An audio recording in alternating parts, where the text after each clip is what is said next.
என் பேத்தி காட்டுக்குள்ள என்ன கஷ்டப்பட்டுட்டு இருக்காளோ, ஒரு தகவலும் தெரியலையே.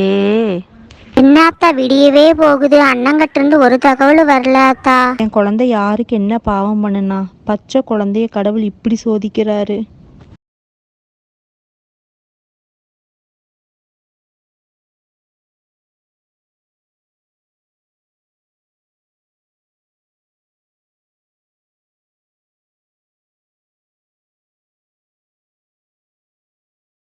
ஐயோ அம்மா. எல்லாம் நிம்மதியாக தூங்கிட்டு இருக்கீங்களா? உங்கள் அண்ணன் என் குடும்பத்தை முடிச்சிட்டு என் காலை உடைச்சி என்னையும் முடிச்சு கட்டிட்டேன். நான் பித்து பிடிச்ச மாதிரி ஊரெல்லாம் சுற்றிட்டு இருக்கிறேன். உங்களுக்கு சுகமாக தூக்கம். ஏய் கண்மணி, உன்னை நான் கொல்லாம விட மாட்டேன்.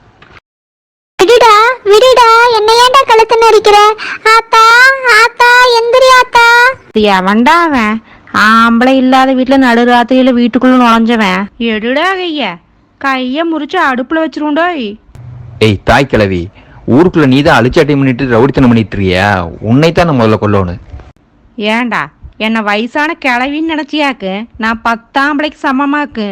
ஐயோ அம்மா, பொம்பளைலாம் இவங்க கண்ணனே பரவாயில்லையாட்டு இருக்கு, இந்த அடி அடிக்கிறாளுங்க. அப்பா, அப்போ பாபு வந்ததெல்லாம் கனவுலையா?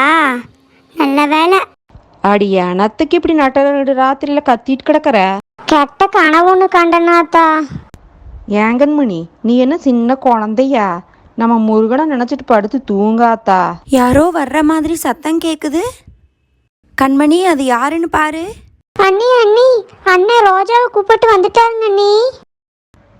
என் பேத்தி வீட்டுக்கு வந்து சேர்ந்துட்டாளப்பா. நான் கும்பிட்ட முருகன் கை விடலை. என் தங்கமே, என் செல்லமே, எப்படி அந்த காட்டுக்குள்ள இருந்த? என் தங்கம் என்ன பண்ணிட்டு இருந்துச்சு அந்த காட்டுக்குள்ள? என் சாமி பேச மாட்டேங்கிற?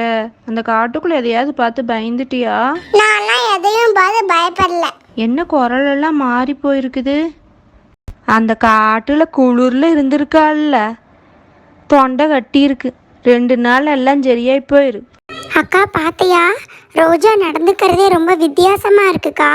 அவ காணாம போனப்ப வேற ட்ரெஸ் தானே போட்டிருந்தா, இப்ப வேற ட்ரெஸ் போட்டிருக்கா பாருங்க. ஆமா கண்மணி, எனக்கும் பார்க்க வித்தியாசமா தான் இருக்கு. அன்னிக்கிட்டே ரொம்ப கோவப்படுறா. ஏம்மா என் மடியிலிருந்து எந்திரிச்சிட்ட? வா, என் மடியிலேயே படுத்து தூங்கு வா. எனக்கு உன்னை பிடிக்கவே பிடிக்காது, எனக்கு கண்ணனை தான் ரொம்ப பிடிக்கும். அது என்னடி அது புது பழக்கா? உங்க அப்பனை பேரை சொல்லி கூப்பிடுறது? அட விடாத்தா, அந்த காட்டுக்குள்ள நம்மெல்லாம் இல்லாம ஏக்கத்துல இருந்திருக்குமல்ல, அதனாலதான் அப்படி பேசுது. ரோஜாவுக்கு என்னத்தானே ரொம்ப பிடிக்கும். இப்போ என்னை பிடிக்கவே இல்லைன்னு சொல்கிறாளே, ரொம்ப கவலையாக இருக்குது. போட்டுட்டு போன ட்ரெஸ்ஸு வேற இது இல்லையே, வேற ட்ரெஸ் போட்டுட்டு வந்திருக்கா. குரலும் மாறி இருக்கு. என்னன்னே ஒன்றுமே புரியலையே. யார் அது கழுத்தை நெரிக்கிறது? விடுங்க விடுங்க விடுங்க. என்னங்க என்னங்க, யாரோ வராங்க யாரோ வராங்க. பாரதி, என்னாச்சு? அடி என்னத்துக்கு இப்படி கத்துன? அத்தை, படுத்துட்டு இருக்கிறப்ப யாரோ கழுத்தை பிடிச்சி நெரிக்கிற மாதிரி இருந்துச்சுங்க அத்தை, அதான் பயந்துட்டு கத்திட்டேங்க அத்தை. வீட்டில் எல்லாமே ஏருக்கு மாற நடந்துட்டு கிடக்குது. நம்ம நாளைக்கு எதுக்கு குலதெய்வம் கோயில் போய் ஒரு பொங்க வச்சு சாமியை கும்பிட்டு வந்துடலாம். நான் கோயிலுக்கெல்லாம் வரமாட்டேன், எனக்கு சாமினால பிடிக்காது.